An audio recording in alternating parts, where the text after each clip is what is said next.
different enough public transport for humans. Never mind opening it to animals. This is crackers. Would you like to see pets on buses, Luas, and on train carriages? Because the National Transport Authority have opened a public consultation asking you to have your say on pets on public transport. Look, I do think that it would be great if you could bring your pets on public transport, but there definitely has to be rules. And I'm saying this as a very devoted pet owner. I think that pet owners are going to have to be really responsible. If somebody has an allergy, if somebody's afraid, you're also bringing dogs into a confined space that they mightn't be used to with, strange people around them. In a small, confined, tight, packed space. Yeah.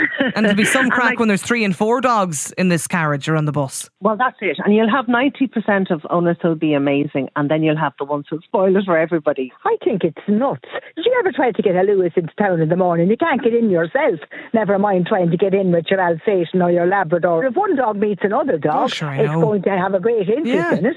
And then you have 6 or 7 dogs all getting on, and you're going from Dublin to Sligo on a bus with 6 dogs who are all gnarling at each other. And then, of course, the cats are included. Yeah. So, dogs and cats. And where do you draw the line? So, what other animals are going to be? If you have a cat, is that going to be nice? Because that's going to sit well with the dogs.